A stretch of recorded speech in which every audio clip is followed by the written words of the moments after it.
Welcome into Locked On Phillies. The Phillies staged the comeback of the decade for this franchise.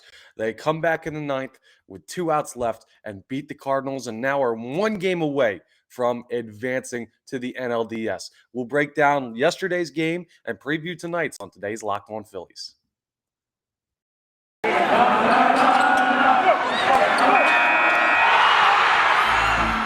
You are Locked On Phillies, your daily Philadelphia Phillies podcast. Part of the Locked On Podcast Network, your team every day.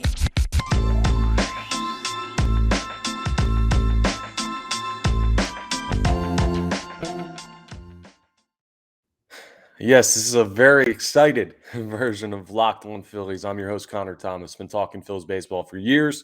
Never seen anything quite like that. Thank you for making Locked On Phillies your first listen every day. We're free and available wherever you get your podcast. Today's episode is brought to you by BetOnline. BetOnline has you covered this season with more props, odds, and lines than ever before. BetOnline, it's where the game starts. I wouldn't, speaking of BetOnline, have bet on what happened yesterday. I don't think anyone would have. I don't think anyone could have. Absolutely amazing. So where do we start? First off, Zack Wheeler with the start of his career. Not the beginning of his career, the start of his career, the best start he's ever made in his career. He's unbelievable. He goes 6 1/3, shutout ball. I think he only allowed like 3 hits. He was great. He allowed some hard contact, but it was at people. Had some strikeouts. He had good stuff. He had good velocity. The command was a little bit rough at the end, but that's because he got a little bit deeper into the start than where he's gone since coming back from his injured list stint. But Zack Wheeler was incredible, and he put the Phillies in position to be where they needed to be, and that was a 0-0 ball game in the 6th inning. Yeah, now in the 7th inning, when Zack Wheeler was ultimately relieved because he went 6 1/3, and that wasn't great because the Phillies' offense was bad early. They had a couple opportunities. There was a Brandon Marsh double that didn't get capitalized on. There was a Bryson Stott walk that didn't get capitalized on. There were some opportunities for the Philadelphia Phillies, but just they couldn't scrape anything across, and they were not good with runners in scoring position. And it was the same story that we've been seeing down the stretch. The big bats were quiet, which is still a little bit of a problem for this team, and something they're going to have to remedy in today's game. The 7th inning. Here's the first thing we'll talk about. The decision to remove Zack Wheeler in the 7th inning. I completely understand why a lot of people out there did not like the move. He's your ace. Stick with your ace. This is your guy. He's throwing well. He's throwing shutout ball. I know he's under 100 pitches. Why are you pulling him? I totally understand that side of the argument. I get why you'd make it. I understand the school of thought that it comes from. In this instance, you guys who believe that are incorrect. Jose Alvarado's been one of the best relievers in baseball. He's been incredible.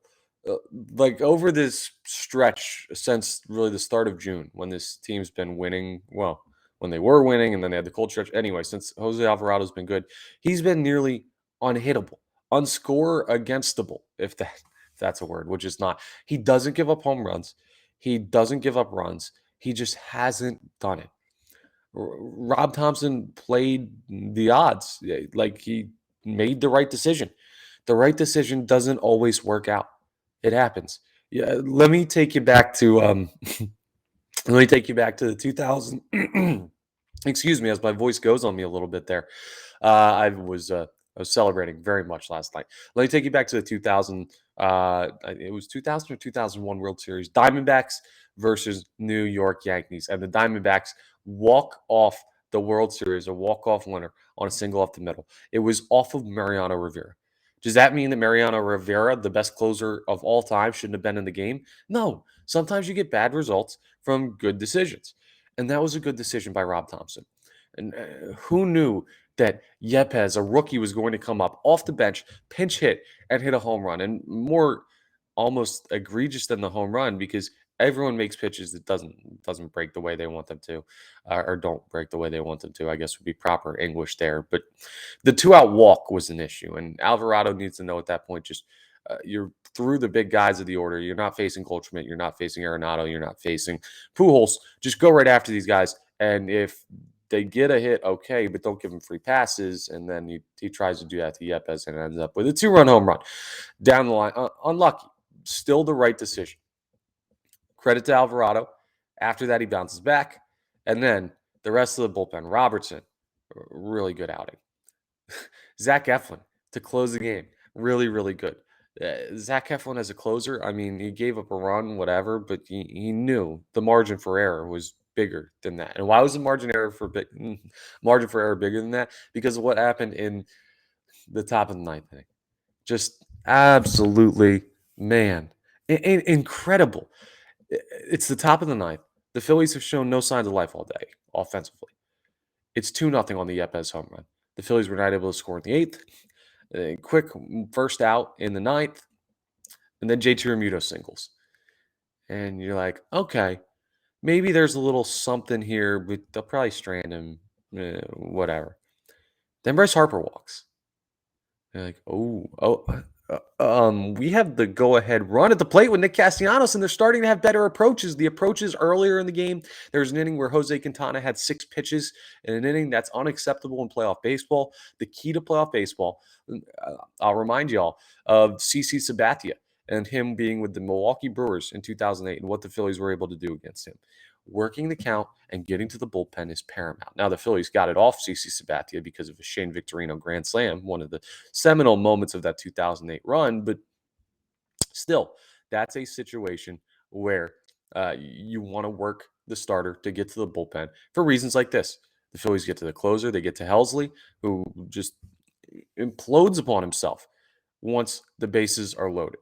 You have a great at bat by Bryce Harper to see pitches, a great at bat by Nick Castellanos, laying off the slider low and away that he's gone after all year long and making an adjustment finally when it counts. A huge at bat by him.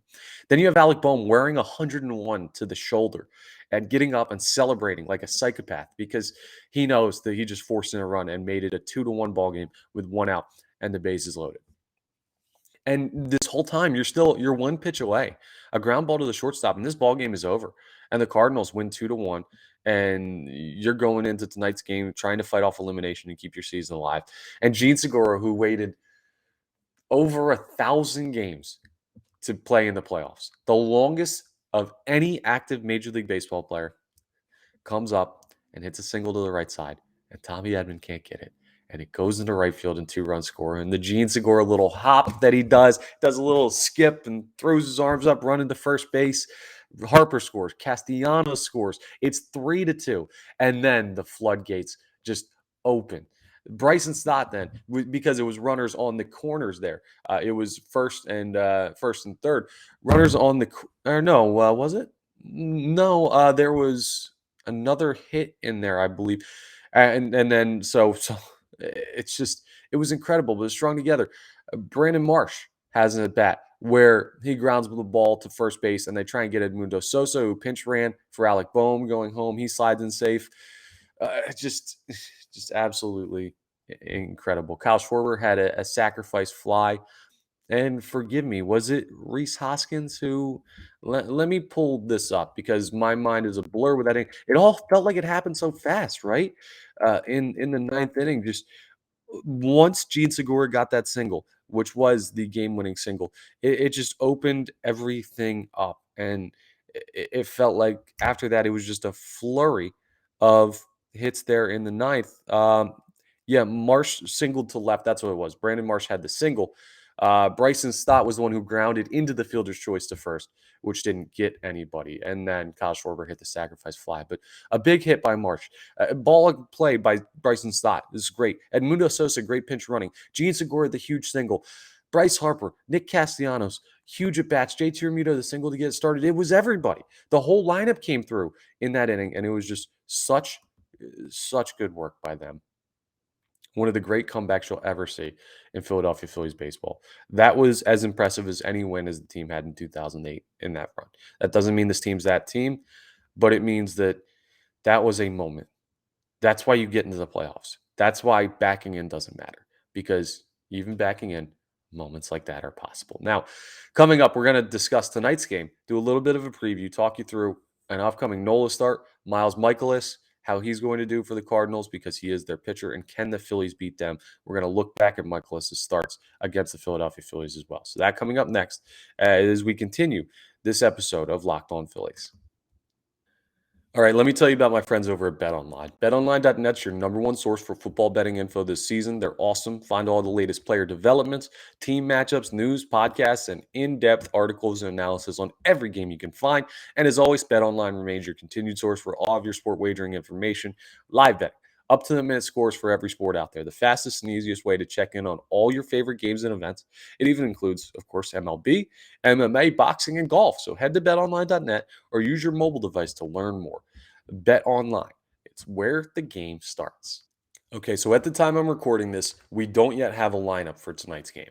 But what we do have is a starting pitcher matchup. And it'll be Aaron Nola against Miles Mikolas. Now, we know what Aaron Nola is. We've talked plenty about his start against the Houston Astros that helped the Phillies get into the playoffs. The perfect game, going 6 2/3 perfect, and then unfortunately giving up a hit there to Yordan Alvarez, but still an outstanding pitching performance by him that ended up in a shutout of the Houston Astros in that game and helped the Phillies get into the playoffs for the first time in a decade. Aaron Nola in October is incredible. We know September Nola struggles at points in the past, and we discussed that as we went through that month. But hey, October he's perfect so far, right? Like almost literally perfect. So maybe he's Mr. October, maybe not. What I do know is he's a quality pitcher, better than a quality pitcher. He's another ace, and you have two aces on the squad. And this is why the Phillies are so dangerous in the 3-game series because Wheeler can come out and beat you by himself. And then you got to face Nola the next day. And before you know it, a good team like the Cardinals is gone. Hey, we'll see how it plays out. But Miles Mikolas is a good pitcher too. And he's faced the Phillies twice this season, on July 1st and July 11th. So a 10-day stretch back there in July when the Phillies were really, really going off and a really good team. And Mikolas was pretty good in both of those games. The first one on July 1st, he went 5 1/3 innings. He had, let me just scroll up so I could see, so I know what these stats are, because Baseball Reference doesn't bring the stat header down like they definitely should. In that game on July 1st, he gave up 6 hits. Now, he did give up 4 runs, but only 2 of them were earned. He allowed 2 walks in 5 1/3 innings, and he only struck out 1. Not a huge strikeout guy. He did allow a home run. That was a game that ended 3-5. Cardinals lose to the Philadelphia Phillies. That game was in Philadelphia, though. And then on July 11th, Mikolas faced the Phillies in St. Louis. You remember they had like those 2 series in the span of a week and a half where Zack Wheeler threw like 2 shutouts basically against them. Yeah, Zack Wheeler is really darn good against the Cardinals. But anyway, in the second game, the one that was in St. Louis on July 11th, Mikolas went 7 1/3. He gave up 6 hits again. Well, only 1 run, only 1 earned, no walks, struck out 5, did give up another home run, which is rare for him. Okay, maybe not that rare. He's given up this year, let me see the total, 25 home runs. So you can beat him with the long ball. It's possible. He's not a totally power pitcher, I guess, because his strikeout numbers would be better. But the numbers that he has this year, listen, he's still a 3.29 ERA. He's still a 1.033 whip. So he's allowing a little bit over 1 base runner an inning. Aaron Nola is better than that. The pitching matchup is in favor of the Philadelphia Phillies. I'm just going to go ahead and take a look at ESPN analytics. I don't know that we did this before. No, we didn't do this before the first wild card game. But I want to look at tonight's game on ESPN analytics. Nola, Mikolas, or Mikolas. I keep wanting to say Mikolas because of the Greek thing. And yeah, they have a 44.5% chance that Philly wins. 55.5% chance that St. Louis wins. So St. Louis actually favored. You got to imagine, well, that's a team that's playing at home, that's trying to fight off elimination. It's more likely that these series go to the final game than there's a sweep because of just the law of averages and everything like that. So I understand that, but it's a pretty even matchup. And without having the lineups yet, I do want to see real quick who went yard off of Mikolas in those 2 starts against Philly. So let me go ahead and click the July 1st game in Philadelphia. He gave up a home run. And let's look at the scoring summary on that one. The home run was hit by Derek Hall, who is not on the playoff roster, funny enough. So lefty going ahead out there against Mikolas, who's the right-handed pitcher, and taking him deep. That was back when Derek Hall was making his big debut by just going yard like 4 times in his first like 6 games or something like that. A great stretch in July when the Phillies were playing really good baseball. And then on July 11th, let's take a look at that game because someone went yard off of Mikolas again. In the July 11th game, it was Rhys Hoskins who went yard off of Mikolas in the first inning with 1 out. So started that game off well. And unfortunately, that was a game that the Cardinals would win 6-1 because Mikolas would settle in after that. But a good sign that Rhys Hoskins has gone yard and hit him well. No lineup yet for the Philadelphia Phillies St. Louis Cardinals. We will see how everything stacks up. And I imagine you're going to see Brandon Marsh in center instead of Matt Vierling. But outside of those changes, who knows what Rob Thompson goes with. But listen, the lineup last night got the job done. The pinch, like running by Edmundo Sosa, got the job done. Brandon Marsh being entered in the game for Matt Vierling as a pinch hitter didn't work when he struck out looking in his first at bat, but he got a single in that 9th inning to extend the lead. So, hey, trust Rod Thompson. And we trust in Topper, and we'll see what he puts out there. But everything good right now in Philadelphia Phillies land. The game tonight, the pitching matchups favors the Phillies. The situation might favor the Cardinals, and it's going to be tough to bounce back from that like emotional high. You got to level yourself real quick because sometimes the teams that go through an emotional win, then there's a letdown game coming the next game, and teams that have their backs against the wall like the Cardinals do currently now in an elimination game are harder to eliminate. So it's not an easy thing. It's still you got to win. You got to go 1-1 on the road, which is the Phillies have been swept plenty of times this year on the road. They've lost 2 games in a row on the road before. They've lost 2 games to teams before. They're not out of the woods yet, but they're in a much better spot than where they would have been had they have lost, of course. So we'll see. A big game tonight, 8:37 p.m. in St. Louis, and get it done tonight. I don't want to have to go to a third game. I want to see the Philadelphia Phillies take care of business tonight and be ready for the NLDS against the Atlanta Braves. And what a matchup that would be. We're not looking ahead to that yet. Take care of business tonight, and we'll see how it goes. Now, I want to round up with a little bit of off the poll because I asked you before yesterday's game, will the Phillies win?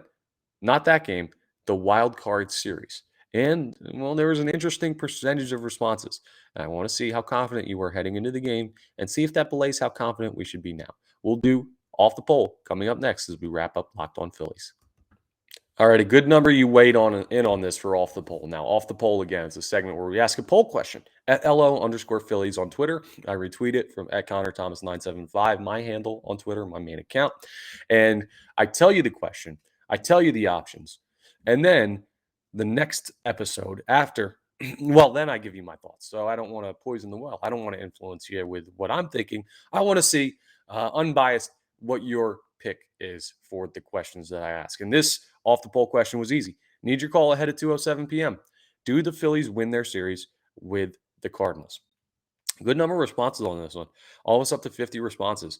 And 65% of you said yes. The majority of people were confident that the Phillies were going to win their series. Man, those 65% of you are looking smart right now. And the fact that 35% said no, I don't think is Negadelphia or being a bad fan or anything like that. I think that's the nature of how tough it is to win playoff series and how solid of an organization the Cardinals always are. And while it's a good matchup for the Phillies, the Cardinals are clearly the better baseball team by record. They won their division, even though it was a much worse division than the NL East. But I can't blame the 35% of you that said no, but the fact that this Phillies team backed in and still 65% of people were confident that they're going to win the series against the Cardinals before yesterday's game happened, that shows that there's belief in this team.